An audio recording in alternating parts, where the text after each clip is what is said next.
Yeah, exactly what we were talking about yesterday is happening today, has happened really over the course of the last 22 or 23 hours. The Rangers are putting the plan in place. Hi there, John Radigan, here in Las Vegas at the GM meetings. Jeff Wilson will join us in just a minute. He is actually on a conference call with Skip Schumacher and Travis Jankowski. I'm sure you've heard the news, but if you haven't, Travis will be a part of the coaching staff next year as the first base coach. So they put together a conference call for the two of them to address that. Jeff's on that right now, and he'll join us with exactly what they said here in just a couple of minutes. For now, it's Kat and me and you as we talk through this thing. And yeah, everybody around here just breathes this sigh of relief. Thank goodness the coaching staff is finally set. And there's a lot to talk about with regard to the coaching staff, and really the big news, I think for most Rangers fans, was the fact that El Blondie, Travis Jankowski, is back. He was such a popular figure in that Rangers 2023 run, and of course at the beginning of the year, it was likely that he was not going to make the team out of spring training. He did, out of necessity. There was an injury, and then he thrived at the beginning of the season, if you remember. Travis Jankowski had a great beginning of 2023, sort of a resurgence at that point in his career. And then as everybody else got healthy, Travis wasn't as necessary. He became a great role player for the Rangers in 2023. And really, one of the great things he did to emphasize or sort of telegraph that he could be a great coach was during the American League Championship Series. He was one of the guys that took Evan Carter out to that crazy left field wall by the Crawford boxes at Minute Maid Park or whatever the heck it's called now. And he sort of told him, this is how you do it. And of course, then Evan Carter played a ball perfectly from out there. And next thing you know, it's a double play. So he was just a big part of what was going on in the process of the World Series. And then, of course, he stuck with the team through 2024, too. Last year he played, but this year he will be a coach for the Texas Rangers. And, of course, all of us who have such fond memories of 23 are glad to welcome him back.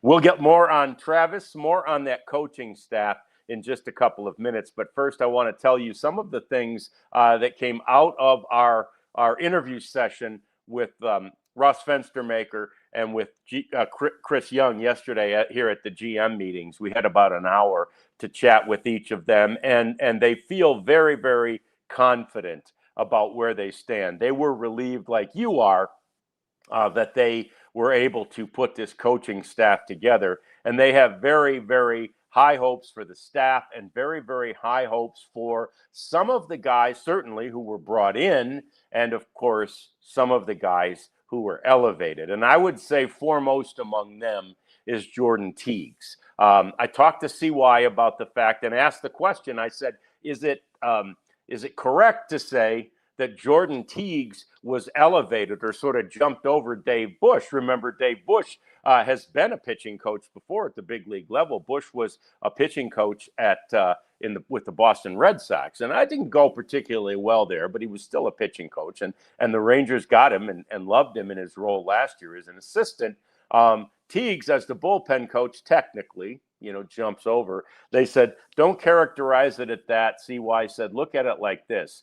For the last several years, we have been fending off offers to take Jordan Teagues away from us. He said, and we knew he is one of the truly rising star, hot prospect coaches in the game.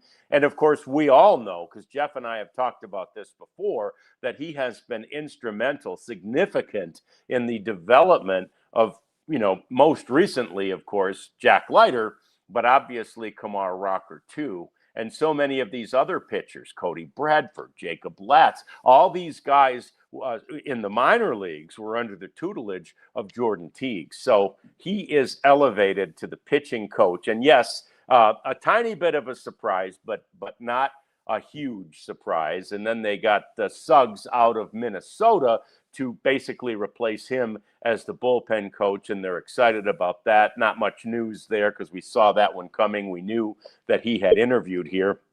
And so he'll be the new bullpen coach with an eye to, of course, at some point moving up. The other big one was, of course, the news about the hitting coach, and we were all wondering, really what happened with regard to Brett Boone.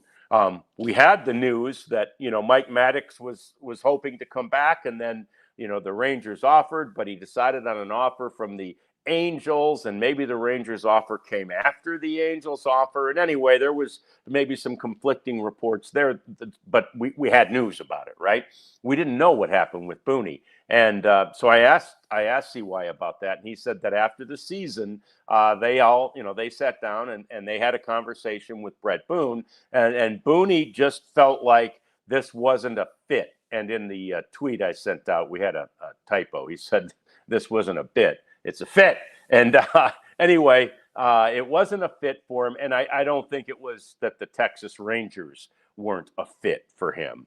I think it was that the coaching world isn't a fit for him. And then so to sort of take that comment that I heard yesterday from some CY about Booney to the next level, I decided to tune in to the podcast of Brett Boone. And I think it may be the first one he's done since the season ended, and maybe that's not coincidental, right? Maybe that's because he didn't want to go on the show and talk about these things until it had been announced that he wasn't coming back, and or some of the reasons why he wasn't coming back. But he was very, very clear about something, and he told me this during the season at some point, and I'm sure he told it to Jeff too. But one of the things he did not like about coaching is Jeff joins us, and Jeff, I will be anxious to get your thoughts on all this. But I'm in the middle of a Brett Boone discussion. I was telling them, that Booney, CY talked to Booney, and Booney just basically said it's not a fit. I think it's not a fit, not with the Rangers necessarily, but just as a coach. I tuned into Boone's podcast just to hear what he had to say. It's his first one since the season ended, and he said, "Here's the thing about coaching."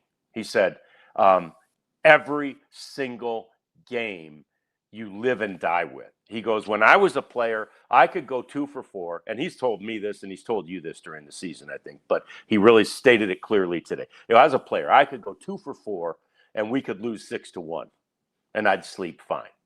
He'd go, we could win 5-1, and he went on to say, then he goes, we could win 5-1, but I'd feel so bad for a guy who was 0 for 5 because he couldn't quite do what we were wanting him to do, that I didn't sleep well. He said, and then he said, losing? He said, that was like me going 0 for 5 and stranding runners at third base in 2 separate innings with only 1 out. He said it was murder on me. And so, I mean, that's what he said I'm paraphrasing. That's what he said on the podcast today. And so it makes sense, Jeff, that was not a fit. And comment on that if you like, but then let's get into what you heard from Skip and Travis today. Well, hopefully you guys can hear me. We can. All right. That's a good start. But Brett Boone was called off of a podcast. Right. He maybe worked a couple hours a day. And that was it. And he went and, took care of his dog and spent time with his wife and saw his dad and watched his brother's games. It's hard to go from 0 to 60, and it sounds like he went from 0 to 100. Yeah. 0 to 120. Yeah. But I think the compassion's there. I think maybe now that he understands it, maybe he can handle it differently. But and as far as the fit for the Rangers, we all saw the offense last year. Right. And we know the era he came from, and the things he still believes. And maybe that isn't maybe he's not a fit there, though. Perhaps if the Rangers are going to change philosophically, that would be more to his liking. But probably too many ifs for him to commit. And also, like you said, maybe maybe he realizes how great he had it as a retiree. Yep. Yep. And everybody's different, right? His brother can obviously handle those things. As far as, guys didn't perform like I wanted them to, like I coached them to, but he could still sleep at night. This just really got to Brett, right? I mean, he was saying we would lose and I'd feel like I was 0 for 5 and stranded 2 runners at third. I mean, that's I know for a guy like him, not a good feeling. So okay, so then we move on, and we'll talk more about what they're doing there momentarily. I started with I think the big news for Rangers fans, Jeff, of the coaching announcement, and that's that Travis Jankowski is back. He's such a beloved guy here, and I guess that's probably evidenced by the fact that they included him on the Skip Schumacher conference call today. Yeah, and he was the closing act, if you will. Skip first, and then Travis, and they've known each other for a long time. I think that's kind of the backdrop to all of this, is that in 2016 it was Travis Jankowski's first big league camp, I believe with the with the Padres, and Skip was in camp trying to win a job, and so they got paired together a lot. They were in the same hitting groups and the same outfield groups and such, and they got to know each other well. And then Skip became later on the first base coach when Travis was on the team, and instead of having a great player coach relationship, they became friends. And so when Skip was putting the staff together, he asked Travis, "Hey, have you ever thought about coaching?" And then he said, "Have you thought about being on a major league staff?" And it was interesting to hear Travis respond to that, because he basically said, "I wasn't gonna take a minor league job Yep. to coach." He Yep. his agent told him he probably had opportunities to play in 2026, but it'd be like he did last year, which was basically a stopgap guy. Somebody gets hurt, and hey, we got this guy here who we could get into the fold for a couple weeks and be in pretty good shape. And so I think that didn't necessarily appeal to him as much as the opportunity to have a full-time major league coaching job. And so there's a lot of elements to it. He has 4 kids, and Yep. he gets to stay at home in one place. Doesn't have to worry about the bench coach or the GM or whoever coming and tapping him on his shoulder to tell him he's being DFA'd, and then wait and wonder where he's going to go next, and then have to hop on a flight and go. So I think on a personal standpoint, it's a good move for him. I think he'll probably have some moments where his mind is racing, because as he's got to lead guys through coaching groups and base in the outfield, and the base running stuff. And then you know he might be like, well, crap, if this guy's in camp, then hell, I'd be in camp. I can make this team. I'm Yeah. better than this guy. Sure. So I wonder if he's going to have to deal with any of that. But he's ready. And pretty interesting some of the things he said about, um, namely Wyatt Langford and Evan Carter, which Yeah. we can get into a little bit more after the break. But it's good to see his face. He's excited, and he even said he's looking forward to seeing us. It's like, oh wow, Travis, thanks. So we think that, um, personally, it's going to be awesome for everybody in the media, because he's such a nice guy. It's Sure. going to be great for some of these young outfielders. I mean, Yep. realistically, the roster could include Langford, Carter, Hellman, and Osuna. I mean, if we're being realistic here, um, and they would need somebody's help, because Jankowski is a guy who had to work for everything he got in baseball, and like a Hellman could really probably gravitate to that. Sure. And Sure. anyway, good stuff. We can get into the whole coaching staff a little bit later, because I think Skip pretty much talked about them all. Yeah, that's cool. And I think we'll continue coaching staff talk next. And then after that, we'll get into what I spoke with Ross Fenstermaker and Chris Young about yesterday, in addition to that. And that is sort of the next priority. And there's a lot to chew on there as well. So that's all coming up. It's the DLLS Rangers podcast. Hey, we want to tell you about Qualis Roofing, one of our newer sponsors and partners in this little venture we call DLS Sports, and we can't appreciate them enough. And you're going to appreciate them the next time a hailstorm blows through, knocks all the shingles off your roof. These guys have over 700 5-star reviews and an average rating of 4.9. Qualis, one of the most trusted names in roofing across North Texas and Austin. Homeowners and business owners like our very own John Radigan constantly praise Qualis for their honesty, their follow through, and their quality workmanship. So whether it's your home or your business, Qualis Roofing has you covered. Literally, haha, they specialize in both residential and commercial roofing projects. They're local, so you got to like that. Here you go. If you schedule a free roof inspection, you'll get a free DLS shirt. So double that up with being a diehard. Holy cow. Anyway, replace your roofs with Qualis and choose between a free Blackstone grill, a Traeger smoker, because Wow. getting a new roof should come with a little extra sizzle. I see what they did there. All right, here we do. Call or go online to schedule your free roof inspection, and don't forget to ask about your free grill and your free shirt. Visit qualisgc.com. That's QUALIS, or call 817-500-9008 and get started today. That's a great idea, and I'll tell you another one. You can help join Big Brothers and step onto the field and into the world of mentorship. Big Brothers Big Sisters Flag Football Day event is this Saturday, November the 15th. That's day after tomorrow at Irving High School on the football field. It goes from 10 a.m. to 2 p.m. You join us for a day of fun and football and connection.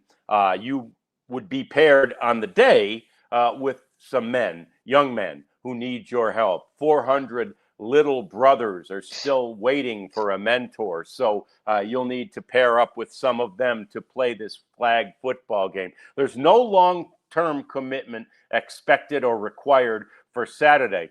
Obviously, what Big Brothers and Big Sisters, though, is hoping is you will have so much fun and see how much you're doing for these young kids. Just show up and play and inspire them. It's this Saturday at Irving High School from 10 to 2 with our partners and friends, Big Brothers and Big Sisters. A fantastic flag football day. All right, so back to the coaching staff.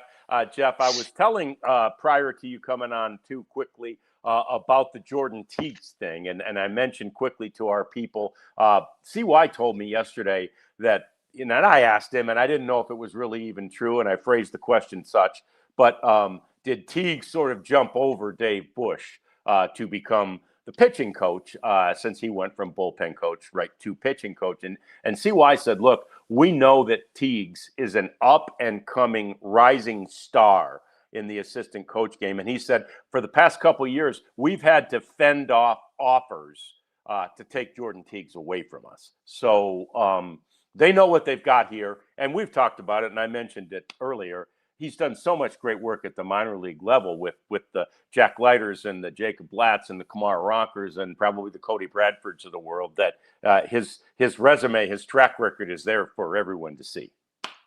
Yeah, that was pretty interesting. Skip said, some people here may not know who he is, but the industry knows who he is. So you hear those things and you're like, all right, this is a guy who, you know, has done his work in the with player development and managed the bullpen as such last year, doing really good job. So that doesn't surprise me at all. And I think the reason, and I don't know if it's the sole reason, there are a couple reasons. When Skip was talking, he said he's talked to a lot of the players and trying to get their feedback on the coaches who were on the 25 staff and could be candidates. And apparently they all sang the praises of Jordan Teagues, the veterans and the young guys. The young guys is not surprising because the Right. young guys, and this is where I really think he's going to have an impact. The young guys like Jack Leiter, and potentially, I don't know, half or 75% of the dadgum bullpen. That's probably a little high, but half isn't. Are going to be guys who are young and who Jordan Teagues has impacted individually. We talked about the work he did with Jack Leiter when the Rangers pulled Leiter out of action in 23. It was Jack and Jordan Teagues, and then this Cole Winn, who had his, let's say, breakthrough finally. They had to remove him from the rotation and turn him into a reliever. And I don't know that the doors close on him starting, but Jordan Teagues was there for him, when he had an 8 ERA at AAA and couldn't throw a Yeah. strike. Yeah. So there are others like that, Jake Latz, Mark Church, just guys who Jordan Teagues has impacted, and impacted last year too. And as Chris Young said, it's going to be a younger roster this year. And if somebody, one of these young kids, has a hiccup and they had called Jordan Teagues in the past, why, he's right there in the clubhouse to talk to. So I think Yeah. that's a pretty significant deal. I do too. I think that's fantastic. It's obviously a good choice, and Skip and CY both saying the same thing. He's a rising star in this industry.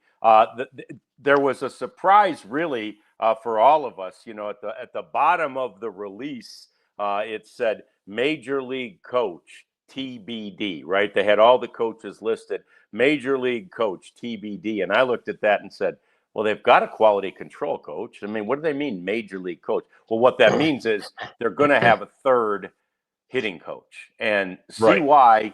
CY basically said that they were surprised that Seth Connor was leaving the organization. And it seems to me he didn't say this, but I'm reading between the lines that maybe it happened very recently, and they didn't want to delay any further this announcement, but he definitely did say they are going to have a third hitting coach, because what they're trying to build, of course, both with the pitching coach staff and the hitting coach staff, is a team of guys who will help. It's a whole team that works together to help create what they're trying to create with the pitchers and, of course, with the hitters. So, but he also talked about Alex Cintron and the relationship that he and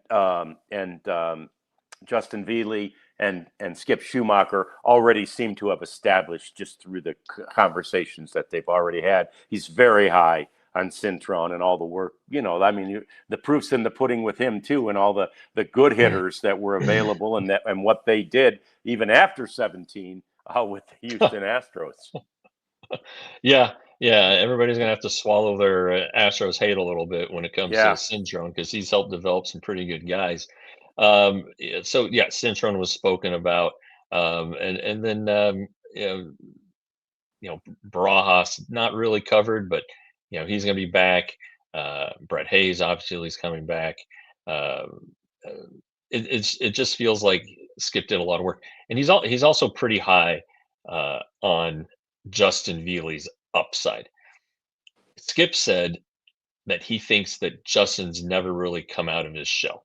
He was always under Donnie Ecker, basically, not just here but also with the Giants, and it feels like there are some things that Justin hasn't tapped into that he wants to tap into and will be given the authority to tap into as, quote unquote, the lead hitting coach.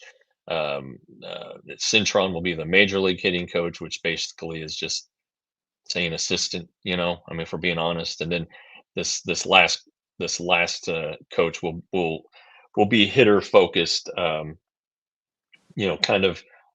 Kind of a biometrics guy, but also a guy that has some feel and is able to tear himself away from what the computer is saying, which is important.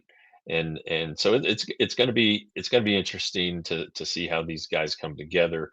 Don't want to leave out Suggs, the new bullpen coach, um, who Skip said was, once he hit free agency. Skip really zeroed in on this guy. Of interest, he's from Sulphur Springs, Oh, wow. so Okay. he's going to have ties to, I'm sure he saw many a Ranger game growing up. Pitched at Arkansas, I believe, and so they're excited about that one. But um, kind of back to circling back to Travis. Um, Travis was in a pretty unique spot because in 23 he was the mentor basically in September Right. to Evan Carter, Yeah, I and mentioned that. then Yeah. Yep. in spring training in 24, I mean his locker was right next to, or not in spring training during the regular season, his locker was right next to Wyatt Langford. Yep. Yep. And I don't think that was a just a coincidence. His ability, and you ask those two guys, Carter and Langford, they give a lot of credit to Travis Jankowski about how he helped them in their initial time in the big leagues. They're still still young players, and it was pretty interesting because Travis, was on the 24 Rangers and mentioned, I mentioned to him, you know, Wyatt was thought of as a defensive liability. Now he's a Gold Glove finalist, and yeah, Travis said it's not surprising. Maybe it's surprising that it happened that quick because he was a catcher not that long ago. But he's not surprised. The one thing he wants to see more from Wyatt is more stolen bases. He thinks Wyatt could be a 30-40 stolen base guy, a 30-30 40-40 guy, and Wow. Wow. sees the sky as the limit for this guy. But he thinks that the base running's kind of been untapped, and Wyatt stole 20 bases this year, if I'm not Yeah. mistaken. Yeah. So be interesting to see that. And then in regards to Carter, Travis said, "I hope that Evan can really open up to me about his injuries." Travis, had some injuries in his career, Yeah. and I think that if Evan's looking for a confidant, he's got one. Hmm. Travis Jankowski can share what he dealt with, and because he sees the talent, uh, and knows that Evan can be a great player, but he's got to stay on the field. And if Travis can help with that, Evan would be grateful, and the Rangers would be grateful, and everybody in this chat would be grateful.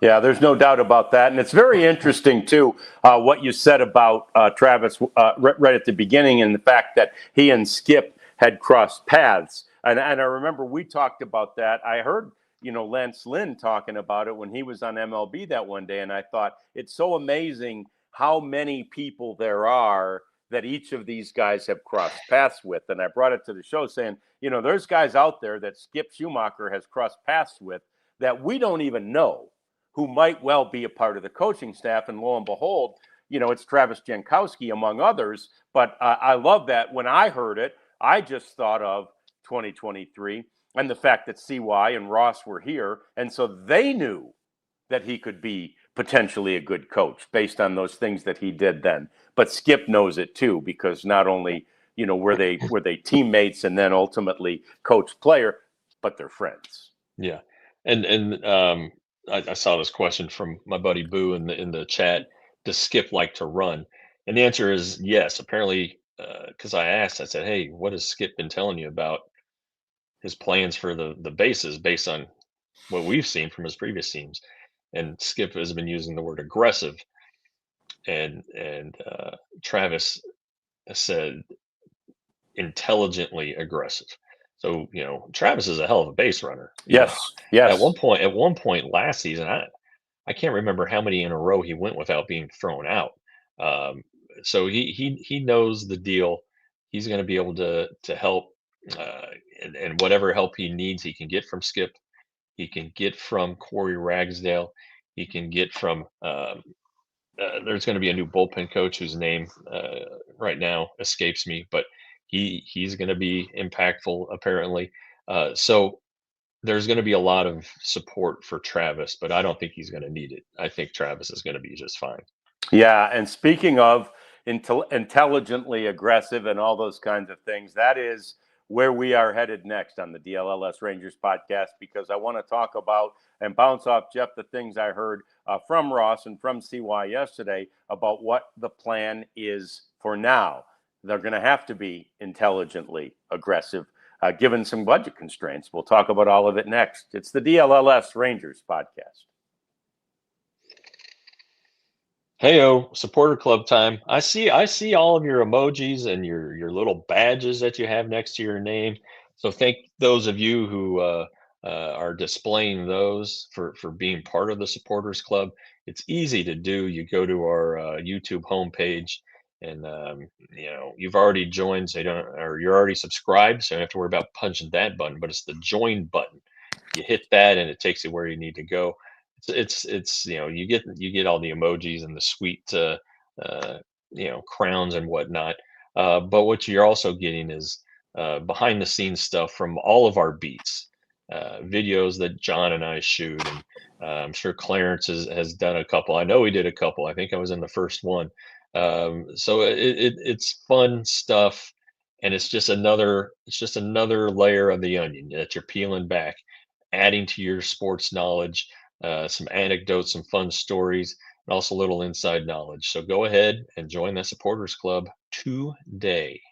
Yes, and we would encourage you to also be a subscriber to the newsletter. Another great one today by Ali, because he real quickly summarized what Brian Schottenheimer had said yesterday about how the Dallas Cowboys are going to establish account for the support of the family of Marshawn Nealand, which is his tragic death.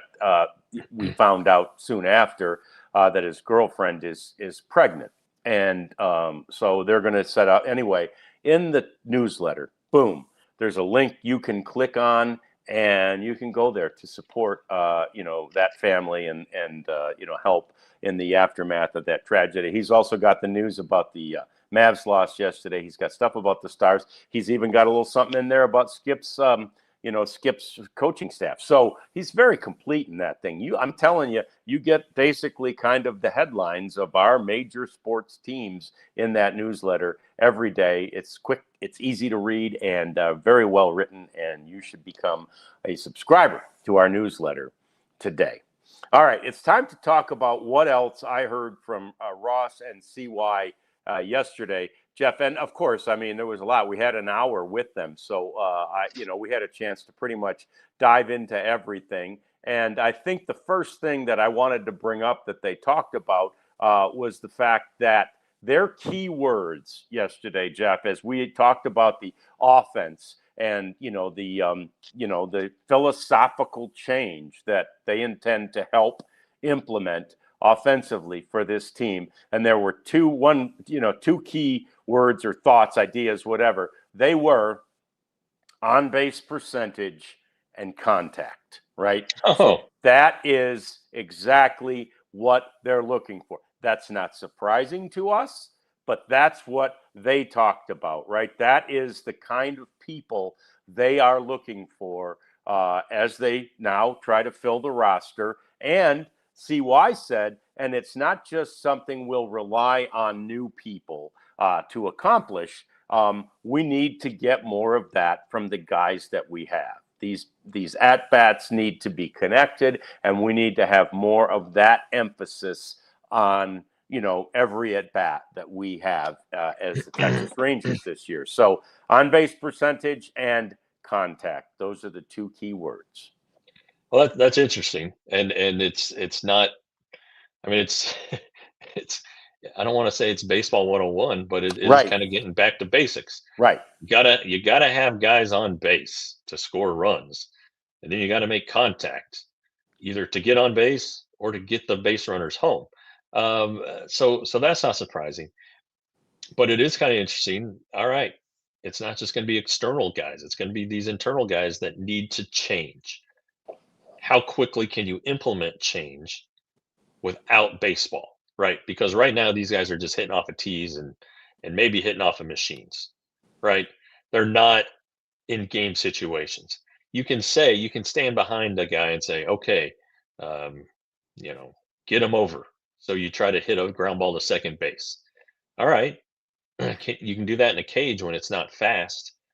What about when it's 95 and it's moving, or it's Right. you got two strikes on you and it's a nasty, I don't know, slider or something, so you got to implement it, and so spring training may be pretty pretty interesting, maybe pretty ugly, Yeah. if we're trying to see guys changing their approaches, and when we go back to that season-ending presser with Chris Young, first week of the offseason, he said guys are going to have multiple swings, and the first guy I thought of is Josh Young. It just seems like no matter the count, Josh Young has one swing, and it's big, and it's just designed to hit the ball as far as he can hit it.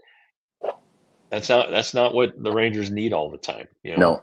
and so and I think Josh can be a guy who walks a lot if he can cut out the aggression. He was getting himself out so much this season. Same goes for Jake Berger. We just don't want to pick on Josh. And are they capable of it? Have they become this? I don't know what the right. Have they become irreversibly? Are they irrevocably broken? Can they not Right. be the hitters they were in college? Josh Young was a hell of a hitter in college. In fact, that when he was drafted, the Rangers said, "Well, most of his power is to right field and to right center." I was like, "Hey, that sounds great! Yeah, I love that. Yeah. Fantastic!" And they're like, "Well, we got to develop the pull side power." Well, they've done that. Yeah, it's good. They did a But good is job it at at the that. Yeah. sacrifice of, spraying the ball all over the field? If Josh can get back to that, maybe that's when he, starts to realize what being the number 8 overall pick looks and feels like and is supposed to do. So we'll see about that.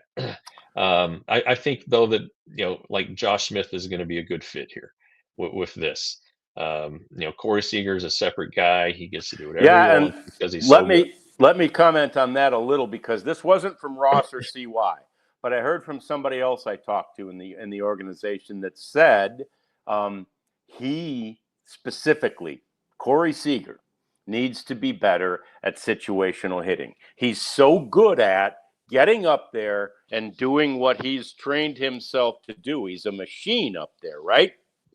But there are times when even he has to be better in a particular situation. He's basically always trying to do the same thing, and that works a lot. But they're going to emphasize even to him that there will be a need for that in certain circumstances, and it's based on what the game is asking you to do. Maybe a guy at third in less than Right? 2 Yeah, outs. that's right. That's right. They're Otherwise, not I gonna. want this guy Yeah, swinging that's right. like he knows how to do That's right. They're not going to ask him to bunt, or things like that. it. Yeah. No, I agree. I agree. Corey Seager doesn't need to get the runner to third. No, Okay. he doesn't, or to second for that matter. Yeah. Yeah. Corey Yeah. Seager can score the runner better than anybody on this team. Still one of the, when he's healthy and on the field, one of the most feared hitters around. Okay, I'm good. If making Corey more aware of runner at third and less than 2 outs and get his ass home, great. Yep. Otherwise, let Corey be Corey. Sure. Yep. I'm with you there. The other thing that CY and Ross were talking about yesterday, each mentioned no decision yet. And I believe for CY, this was unprompted. The question hadn't been asked yet, although I was about to. But he said they haven't made a decision yet on Jonah Heim or Adolis Garcia. Now, of course, he's going to say that we believe that they have, but the very fact that he brought it up, I think, is very telling, Jeff. That means there's still a decision to be made. They don't want to telegraph it too far in advance, but we think we know which way that decision is going to go. They have to still see. They have to still try to find trade partners. So they can't just come out and say, "Yeah, we're just going to non-tender them." Yeah. So Yeah. that's why there may be some, a sort of a veil over that. But I believe even by bringing that up, both guys are acknowledging the fact that this is something that will be addressed. Yeah, the non-tender deadline's in 8 days. Maybe they have a feel for who they want to go after and have been in contact. Maybe Jonah is a fallback plan. I really think they got to just move on from Adolis. I hate to say it, it's just not working, right? Yeah. And really Jonah isn't either. I talked to a source, and you know there that Jonah wasn't even in the conversation. Right. We're talking about Right. catching. He's like, we got Higgy. That's great. We need somebody else. It's like, oh, okay. Yeah. So maybe try to get something for him. Try to see if you can uh, get a reliever or somebody who you think fits. Get something for them rather than just non-tendering them and letting them walk. But the non-tender deadline is the 21st, I believe. The 18th is the day that the 40-man roster has to be set. So it wouldn't be surprising to me if both Jonah and Adolis were on it at that point, and then 3 days later they become free agents through a non-tender. Yeah, and there's also the distinct possibility of either one or both of them being traded. That's what this 3-4 days here in Vegas has been all about, right? They've talked to every other general manager and every other president of baseball operations to gauge, well, what do you think about this guy and what do you think about that guy, right? But to your point about Adolis, one of the things that Chris Young did say is, when I asked about, so what are the priorities? What are you looking for? One of the things he brought up was, well, we're probably going to need to find platoon guys for Evan Carter and Osuna, right? So he's kind of thinking we need, there's our right and center fielder, and neither one of them can hit lefty. So we got to find platoon guys for them. I think sometimes there's news, and there's news within, when you kind of read between the lines on that with what Chris Young said about that. So but I do think that basically tells us exactly what they're thinking about Adolis Garcia. They're looking for, among other things, platoon guys. Of course, what else they're looking for from CY's perspective, he said, he referenced and kind of laughed at himself for using his own cliche again, but he said you can never have enough starting pitching. Both he and Ross, of course, mentioned not rebuilding, but restocking the bullpen. There's obviously going to be some holes in there. I didn't ask, and I'm mad at myself for it. I didn't ask, hey, is closer on the list? Yeah. We can only hope that it is. And then it came to the budget. And they both acknowledged that the budget, there's a little bit more budget uncertainty this year. And they both acknowledged that they're confident that management will give them enough, will give them what they need to get the job done. And neither acknowledged, both said separately, we don't know what our number is yet. And I asked Ross, I said, would you usually know? And he said yes. And CY said, this has been one of the least defined years relative to the budget. But then he went on to say, look, don't feel sorry for us. If we're slightly under 200 million, or if we're at 200 Holy million. cow. Yeah. He said, don't feel sorry for us. He goes, I was on a team with a 30, now it was, 15 years ago, but still, I was on a team with a $30 million budget. And we went, we were one game away from making the playoffs. And that's, I think, the Padres team he was on in 2010 or 11. He goes, we're one game away from making the playoffs. You can do it. We can, whatever they give us, we're competitors. And we're going to make it work. And we're going to put a very competitive team on the field with what they give us. And the natural follow-up, of course, was, would you be interested in creating flexibility by trading one of the big contracts that you have? And CY said, those guys with the big contracts are our best players. Those are the guys that took us to the World Series in 2023. Those guys can still play. And both he and Ross said, we are not actively trying to trade any of the guys with big contracts. We'll listen to anybody about anything. And if somebody blows us away, we'd be interested. But we are not actively trying to move those contracts. There okay. Budget. All right. Yep. Well, I still would be surprised if Marcus Semien, you don't hear that name floated around, but we'll see. Yeah, it'll be interesting to see. And again, they can't say in that context, for our context, they can't say, well, we're trying to trade Simeon, because then every team knows they're trying to trade Simeon. But Right. I like the I mean that's and again, it's not like Ross doesn't know what CY is going to say, or vice versa. They both they're in lockstep with when as they walk in to go have a 1 hour session with the media about what each is going to say to the media. So Yeah. anyway, yeah, it's been active, a busy news day. I think yesterday we were talking about, man, we keep waiting for the news. Well, here it is. We got tons of it now, and that's good. That's fun. I know it's fun for all of you in the chat too. Cleanup segment coming next. It's the DLLS Rangers podcast.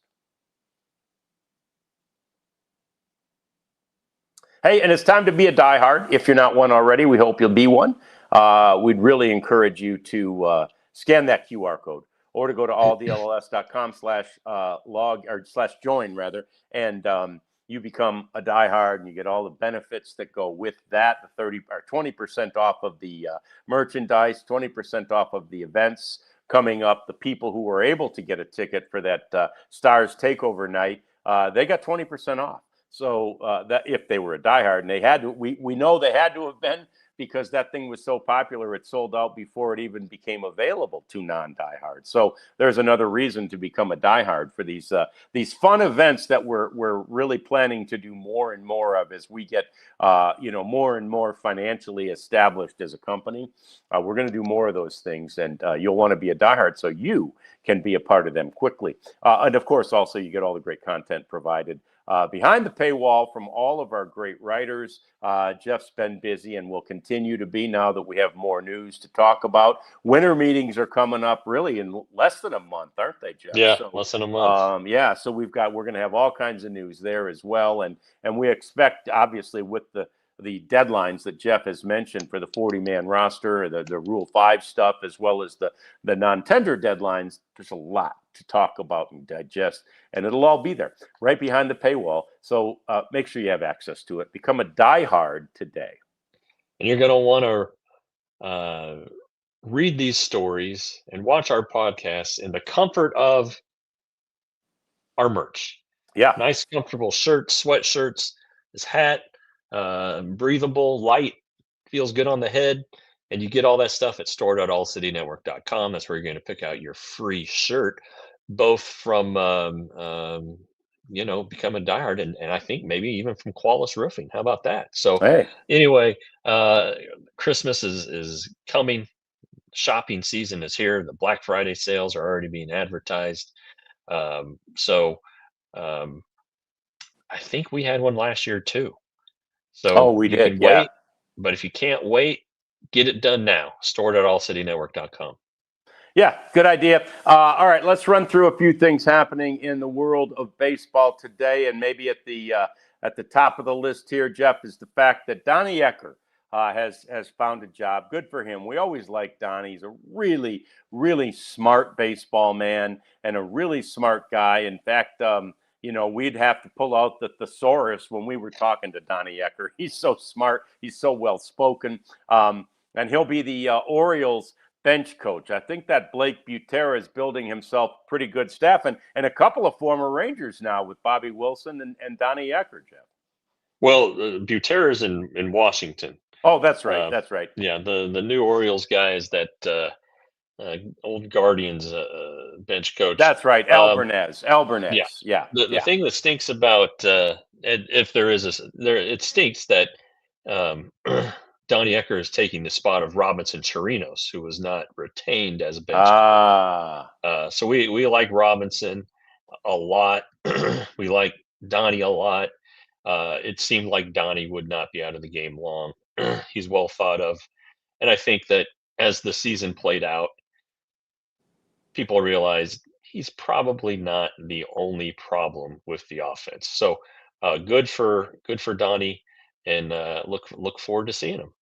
Yeah, I do too, and happy for him, no doubt about that. Stop me if you've heard this before, Jeff, but there is news that the Seidler family is exploring the possibility and the option of selling the San Diego Padres. Yeah, I don't know. Why can't they get along? First Right. of all, I think there's some disharmony there.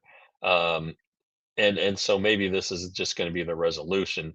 I don't think it's being mediated as part of a court order or a settlement or anything, but this just might be the way that it makes everybody happy.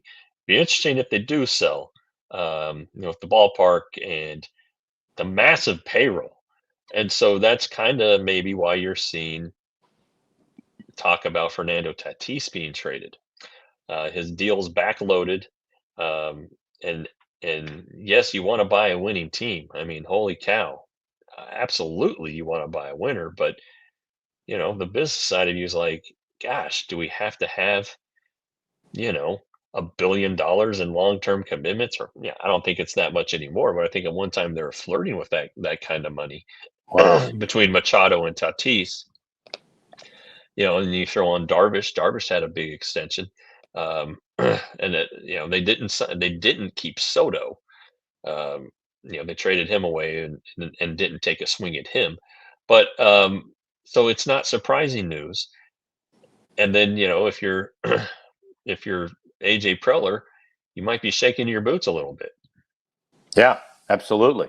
And because AJ obviously has had they as dysfunctional as they seem to be, and again the patriarch of the family, Peter Seidler, has died, and so it's the kids now and that are taking care of it. The son John has I think in general maintained his dad's propensity to allow AJ to do what he needs to do. I mean, AJ, I've always been surprised, like, because really that is a small market team, Yeah. and AJ's had, gosh, carte blanche many years, and I get it. You kind of need to give them carte blanche if you're going to compete with the one right up the road there, the Dodgers in your division, or even the Giants in that regard, another big market, big money team. So yeah, it's very interesting, and they've got a company in place to facilitate the process. They're dedicated to trying to keep the legacy of their father alive, who was it's one of those things. I don't think it'd be happening if he was. So don't die, Jerry Jones. No, I'm kidding. I'm kidding. Yeah, Jerry. I think the Jones kids will keep it, but yeah, this will be an interesting one to watch. So I mentioned it yesterday, Jeff. Out here in the valley here of the Las Vegas area, there is also the awards ceremony. MLB awards are tonight at the MGM Grand, I think, and there's a golf tournament going on, and there are two representatives from each team.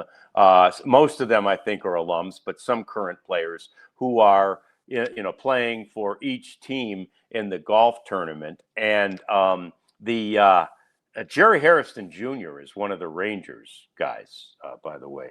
So, but in any event, Mookie Betts is here, and Mookie was on the golf course yesterday. Now, remember, Mookie bowled a 300 game several years ago in trying to qualify for some professional bowlers association tournament. All right. Mookie obviously has had all his success, 4 World Series rings, I think, and all the success he's had on the diamond. And now take a look at Mookie Betts' golf swing.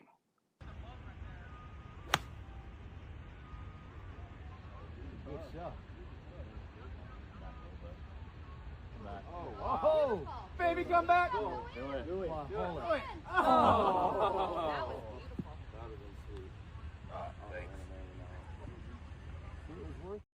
So I mean, it was almost an ace, Yeah.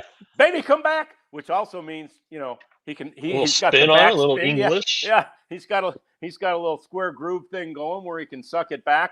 And yeah, so anyway, some guys just sort of have it all. Mookie Betts, one of them, Jeff. Yeah, I think all these guys are not all of them are great golfers. Yeah. Some of them are like, oh God, I'm terrible. Yeah. But Mookie's just an athlete. I mean, he can play wherever they need him on the diamond, and it's an easy transition.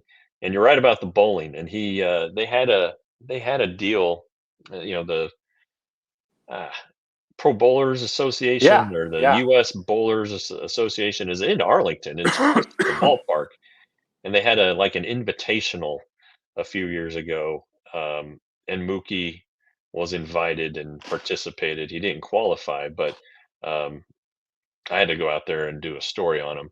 And yeah, the guy looks good. I mean, it's legit. It's Yeah. legit. So Yeah. probably has another career coming up. Although Yeah.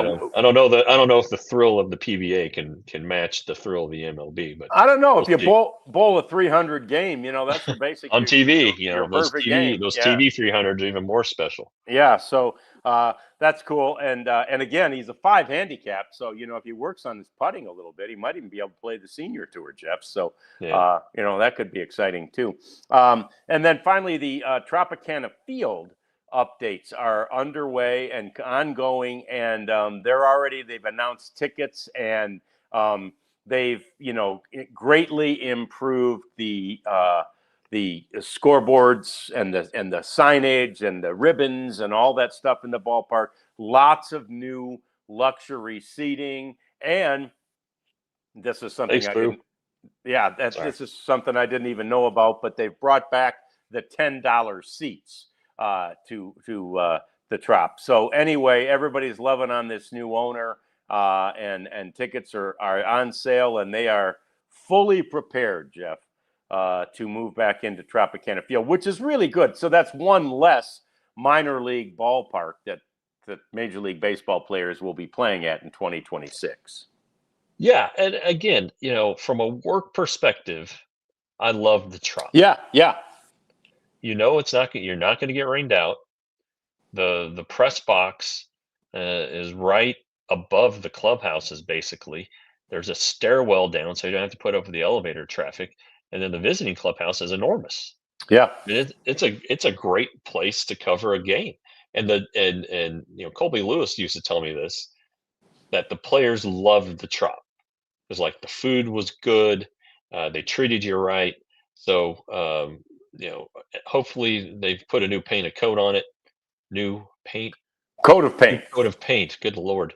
Hopefully they've put a new coat of paint on it and dressed up the dugouts a little bit. The batting cages, pretty subpar. So hopefully they've taken the time while doing this roof to dress her up a little bit. Yeah, it'll be interesting to see how many changes they've made internally. Obviously, they're mentioning seats and scoreboards and ribbon boards and all that kind of thing. But I wonder how deep they took it, and just how, because again, those aerial views after the hurricane, it looked like it was completely decimated. So how far down did they take it, and obviously, however far it was, they have rebuilt it. So anyway, do you see anything in the chat we need to get to real quick in the final couple of minutes, Jeff? There were some things, but right when I got on that I had missed.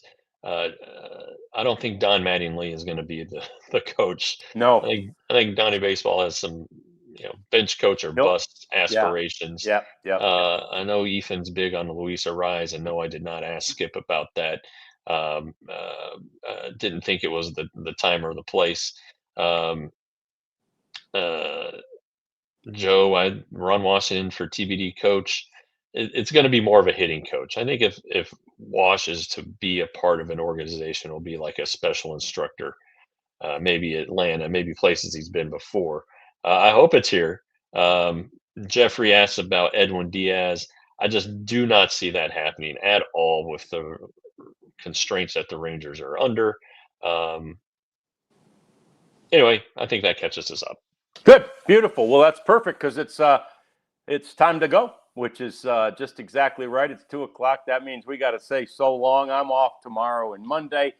Jeff will be there with Abby, and we'll have Abs on the program for the next couple of podcasts. I'll be back in studio with Jeff on Tuesday, and by then, boy, we'll be talking. We'll be all over that those 40-man decisions and all that other stuff. So yeah, another busy week on the tap. We appreciate all of you hanging out with us, and we will see you again soon on the next DLLS Rangers podcast.